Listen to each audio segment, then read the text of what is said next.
Olá, bem-vindo a mais um vídeo. Meu nome é Adolfo Clair. Peço que você se inscreva no canal e compartilhe esse vídeo e também assista até o final. Na descrição você vai encontrar um curso de grego e um curso de bacharel em teologia, ok? Vamos ao vídeo de hoje. Bom, teve um vídeo um tempo atrás que eu gravei falando sobre a Bíblia de Jerusalém. Normalmente quando eu vou falar sobre a Bíblia de Jerusalém, normalmente eu sou um cara positivo, exceto as falhas metodológicas que eu discordo, né, da Bíblia de Jerusalém. Ela é uma Bíblia antiga, mas ela é uma Bíblia que não é muito cara, ela tem uma tradução boa, tem notas sobre tradução muito boas, e ela não é uma Bíblia cara, ao contrário de muitas Bíblias de estudo que fazem com que você pague R$ 200 numa Bíblia. Você vai pagar R$ 200 numa Bíblia de estudo e eu acho isso um absurdo, cara. Sinceramente, é um absurdo.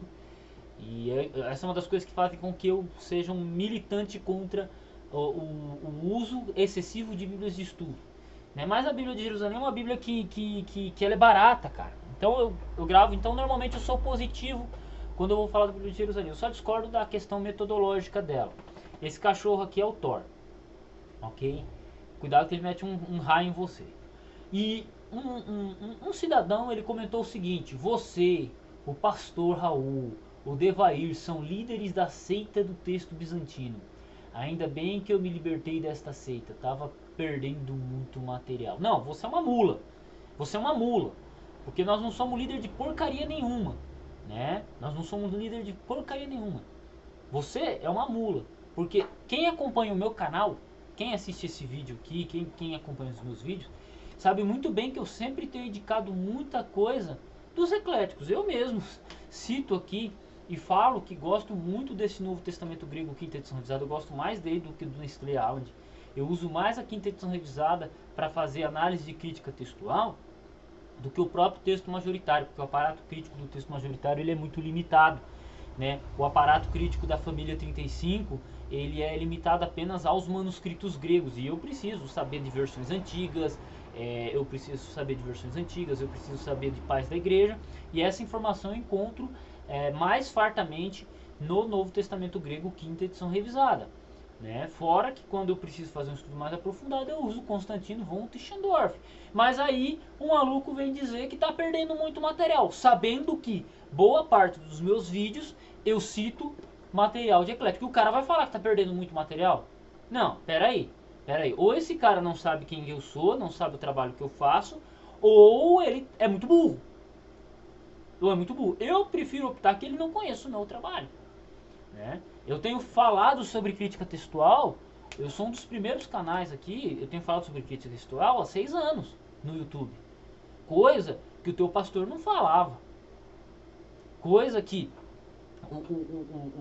você não via pessoas, né, falando sobre isso. Hoje não, hoje você tem uma porrada de gente que vai falar, você tem uma porrada de professor, de mestre, não sei da onde, de doutor, não sei das quantas, falando no YouTube. Hoje é bonito falar de crítica textual, né? Você tem até o Iago Martins, que é um dos pioneiros do YouTube aqui, na teologia, agora querendo falar de crítica textual, agora falando de grego, né? Porque cansou de falar de coisinhas modernas.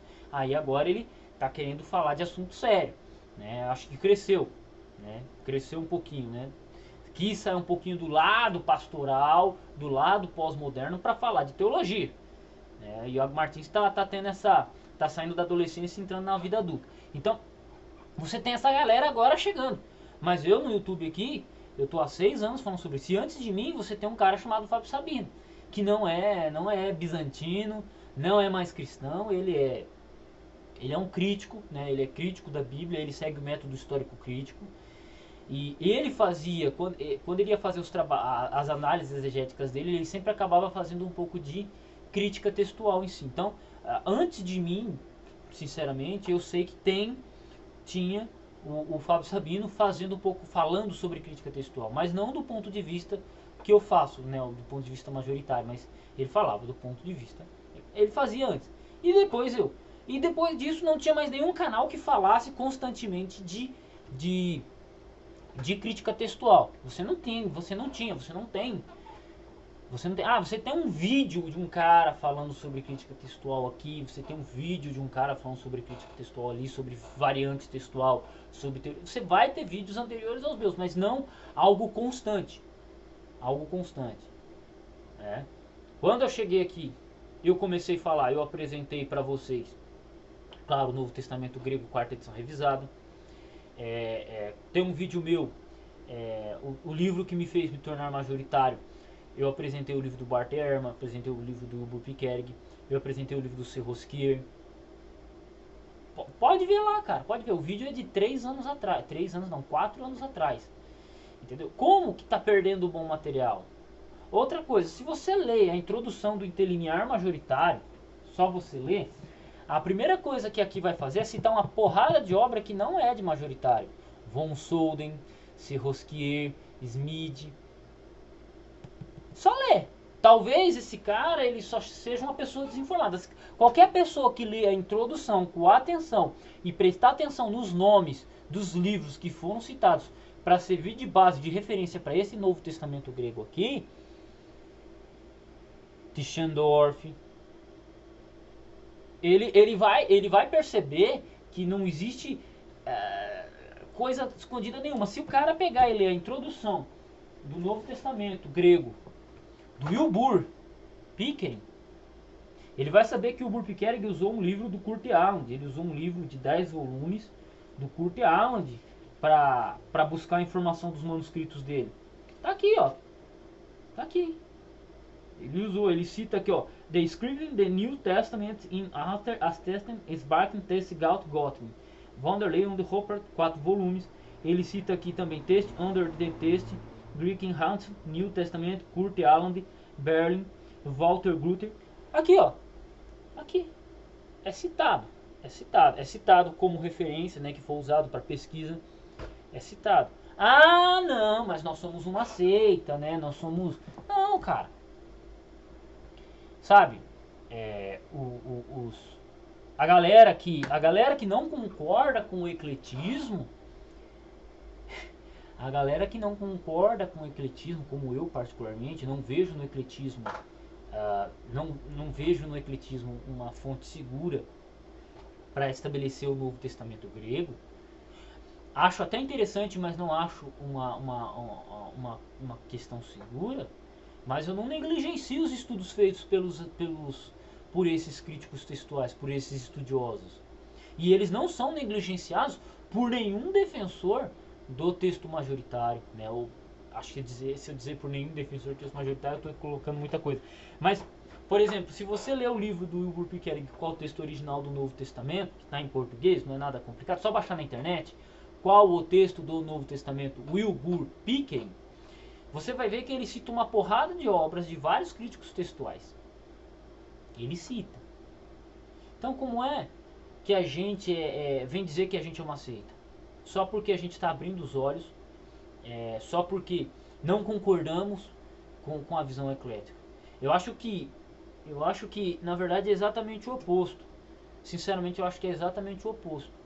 Quando você chega na faculdade, você chega no seu curso de teologia, você chega no seu seminário de teologia, você chega para ouvir os grandes doutores, eles vão ter uma coesão muito grande em afirmar que o método de crítica textual é eclético. Não acho isso ruim. Só que 99% dos casos eles vão apresentar a visão eclética apenas. Eles não vão falar de outros métodos de reconstrução textual. Primeiro, por tempo, questão de tempo. Seu professor de crítica textual, ele vai falar por questão de tempo. Não vai falar por questão de tempo. Então, aquilo que ele defende, isto é, o ecletismo, vai ser a primeira coisa que ele vai apresentar. Se ele tiver tempo de apresentar alguma outra coisa, ele vai fazer. Ele vai fazer. Mas, normalmente não tem tempo. Não sei porquê, mas eles não têm tempo. Então, eles vão apresentar a crítica eclética como uma verdade absoluta. Apenas como se fosse a grande verdade absoluta. Pô, não é seita que faz isso? Seja sincero. Não são grupos sectários que fazem isso, que eles dizem que eles têm a verdade absoluta? O ecletismo ele é apresentado dessa forma no meio acadêmico.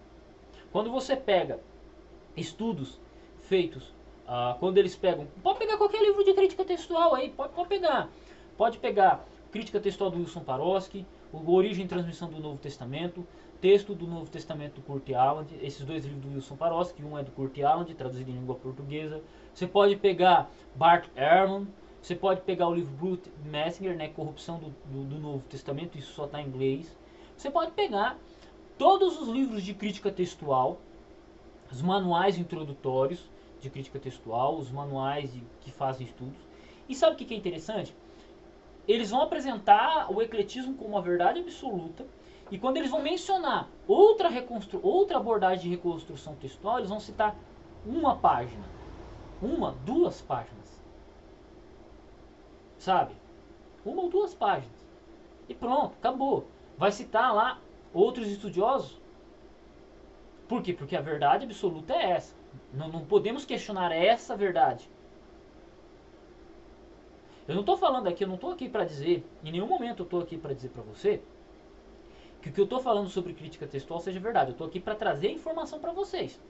Então, por exemplo, eu cheguei à conclusão de que o texto majoritário, a reconstrução textual através do método majoritário, ele é o melhor método para reconstruir o Novo Testamento. Só que eu não estou dizendo para você que essa é a verdade absoluta. Só que esse espaço eu uso para falar do texto majoritário, coisa que outros críticos textuais não vão fazer. Coisa que outros professores de teologia não vão fazer. Em nenhum momento eu falei para pegar e rasgar um manuscrito, para pegar e jogar fora o manuscrito. Sabe? É interessante. Houve momentos em que o Raul fez isso, mas ele amadureceu. As pessoas amadurecem, assim como eu amadureci. Um dia eu já fui eclético também, né? E hoje não sigo por esse caminho, tá? Mas a ignorância de falar que eu sou líder de uma seita, a seita bizantina, pra mim, cara, me soa como um absurdo, porque assim, digamos lá, que amanhã, vamos lá, amanhã, descubra-se 6.000 manuscritos gregos completos, do século IV, século V, até século VI, no Egito. Descubra lá uma porrada de manuscritos. Estou dizendo uma coisa que é meio difícil, mas vamos lá. Descubra-se 6.000 manuscritos copiados em papiro lá, no Egito. Ou do século VIII, no Egito. 6.000 manuscritos gregos. A grande maioria dos manuscritos deixa de ser bizantina e passa a ser egípcia. E se esses 6.000 manuscritos concordarem com as leituras do texto eclético? Muitas das leituras que eu considero hoje como mais confiáveis, diante da evidência manuscritológica, eu passo a levar em consideração, eu passo a questionar e passo a levar em consideração leituras que são exatamente bizantinas, exatamente alexandrinas, egípcias. Eu não tenho problema nenhum com isso. Eu não acho que o texto bizantino seja inerrante ou que ele não contenha falhas. Não. Diante da informação que eu tenho até hoje, o texto bizantino, os manuscritos que vêm da família do grupo bizantino são os melhores para servir de base para uma reconstrução textual. Ignoro o texto egípcio, sinaítico, vaticano? Não. A antiguidade deles é muito boa. Acho que o texto bizantino é perfeito, é inerrante? Não acho isso. Mas também acho um erro dar muito peso a apenas 2 ou 3 manuscritos para reconstruir um texto. E você olha esses manuscritos, eles vão ter variantes entre eles, leituras muito conflitantes. Se você olha para o Sinaítico e você olha para o Vaticano, eu tenho eles aqui, quando você começa a fazer uma análise entre eles,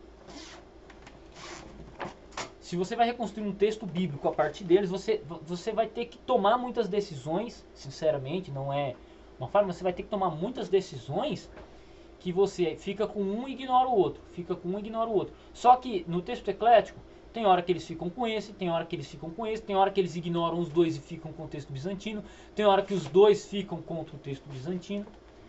É um texto muito volátil. Mas se achássemos mais manuscritos alexandrinos mais manuscritos alexandrinos com menos variantes textuais, né? Eu digo menos variantes textuais é erro de cópia. Erro de cópia. Você pega o Sinaítico, você pega o Vaticano, eles têm muito erro de cópia. O cara que copiou, você pega os papiros do Novo Testamento, que são egípcios, o copista não sabia copiar o negócio, sabe? Você olha para o manuscrito, quem quiser pode fazer a análise, só colocar no site Daniel B. Wallace CSTMN, e você pode colocar o papiro lá em alta qualidade, você vai ver, cara, se você prestar atenção, estudar letrinha por letrinha, você vai ver, cara, como que o copista é ruim. Tá? E só por dizer isso agora eu sou líder de uma seita bizantina. Parabéns, mano, parabéns. Parabéns. Estudar o que eu estudei. Vim falar o que eu falo aqui. Né? Arrumar rolo com quem eu arrumo. E dizer que eu sou líder de uma seita. Cara, eu tô disposto a sentar e dialogar com qualquer pessoa. O fato é, e eu vou dizer pra vocês aqui, o fato é, muitos ecléticos não querem diálogo. Se você sentar para falar com um eclético sobre reconstrução textual, aquilo que ele leu, aquilo que ele falou, é aquilo que ele crê. Perfeito? Não condeno ele por isso. Mas é só aquilo. Muitos ecléticos não aceitam questionamento.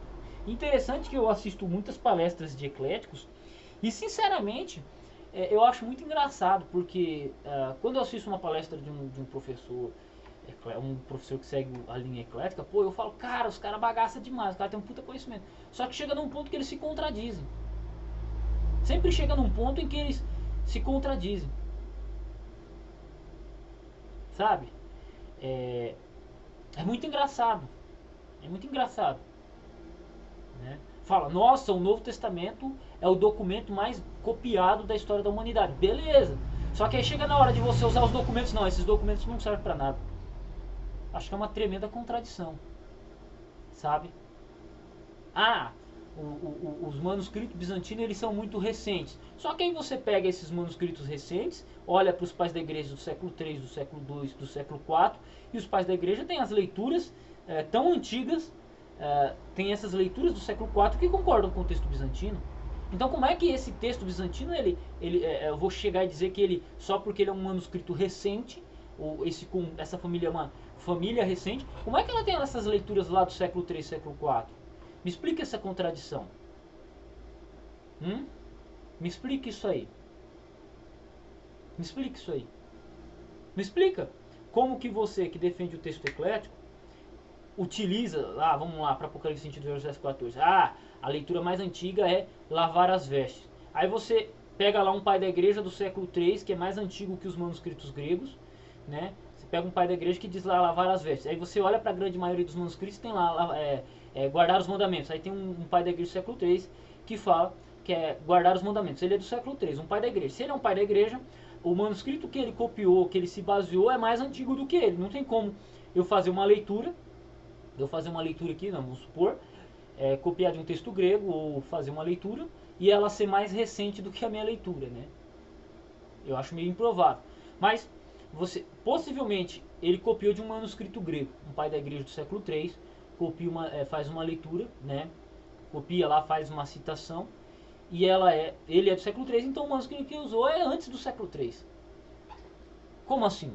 É isso que eu estou falando para você, coisa de pensamento sectário, né?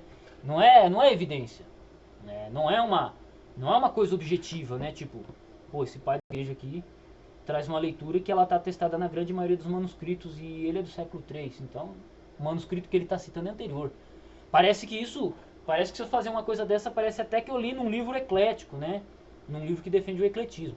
Curiosamente, dentro da crítica textual eclética, se você pegar e ler, eu sou professor de crítica textual, eu sei do que eu estou falando.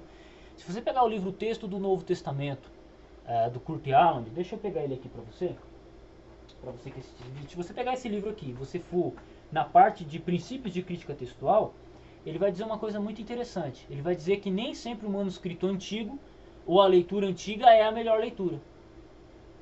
Pô, cara, até parece que esse cara concorda com o que eu digo.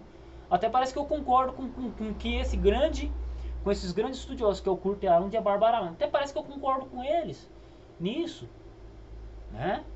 Até parece que eu concordo com eles, né? Concordo com eles nisso. Nem sempre uma leitura antiga ela é a melhor.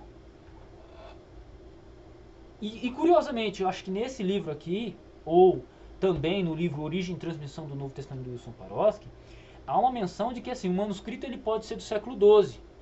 Só que ele pode ser século XII, mas ele pode ter sido copiado de um manuscrito do século III, do século IV. Você pode ter um manuscrito do século VIII que foi copiado de um manuscrito do século VII. Mas você pode ter um manuscrito do século X, do século XII, e tem manuscritos dessa forma, que são do século X, século IX, mas eles são cópias diretas de manuscritos do século IV, século III. Então, por mais que eles sejam manuscritos recentes, a abordagem de leitura deles vai remontar o quarto século. Eles descendem direto.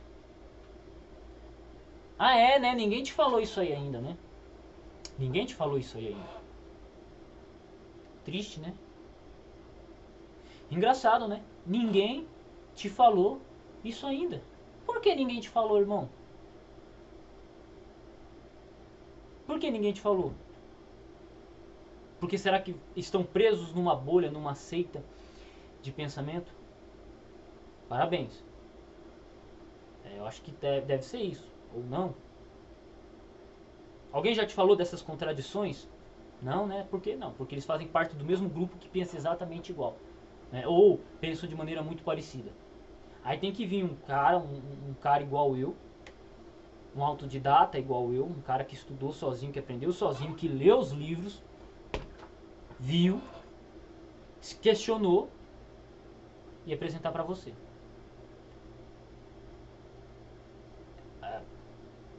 E por isso agora eu sou membro de uma seita bizantina.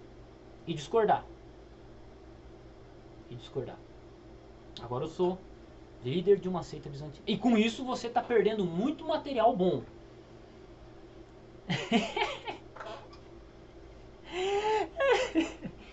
Eu me divirto, cara. Eu me divirto. Faço um apelo. Quer aprender de crítica textual? Quer aprender crítica textual? Fala comigo. Meu telefone está na descrição. Você quer aprender crítica textual? Fala comigo. Meu telefone está na descrição. E eu estou aqui para te ajudar. Para te ensinar um pouco. Um pouco do que muitas vezes o seu professor não vai fazer. Lembrando que hoje também, né, já faz algum tempo que eu sou professor. Deixa eu pegar minha... Depois eu pego minha régua aqui. Minha régua caiu. Tá? Então já faz um tempo já que eu sou professor. E se você estiver disposto a aprender de crítica textual, cara, vamos conversar. Quer aprender? Eu tenho um curso sobre o assunto. Só falar comigo. O telefone está na descrição. Deus abençoe seus estudos. Você vai perder alguma coisa em aprender crítica textual? Não. Vai aprender... Talvez você venha, estude comigo, você é eclético e não vai mudar a sua opinião. E não estou aqui para condenar você. Talvez você não tenha visão formada, venha, estuda crítica textual, aprende, acredita que o texto eclético é melhor, para mim não tem problema nenhum. O que me interessa é você aprender, saber buscar as fontes, saber compreender. Não é só simplesmente vir e aceitar tudo que os outros dizem. Não estou pedindo para ninguém concordar comigo, não estou pedindo para você concordar comigo, mas usa um pouquinho da sua cabeça, questione, analise, veja o que os próprios ecléticos dizem. Porque eu li. E isso me trouxe muitas dúvidas. Só que quando eu passei a analisar de um outro ponto de vista, através de um ponto de vista majoritário, de um ponto de vista mais que vai basear sua reconstrução textual em toda a evidência disponível, eu passei a ter muito mais confiança no Novo Testamento. E isso é uma coisa pessoal minha. Talvez não aconteça isso com você. Espero que não aconteça. Né? Espero que não aconteça mesmo. Porque ter dúvida é uma coisa horrível. Mas espero que não aconteça. Mas só por isso eu estou fazendo parte de uma seita? Não. Deus abençoe seus estudos. Deus abençoe sua vida. Tamo junto no campo de batalha e fique com Deus.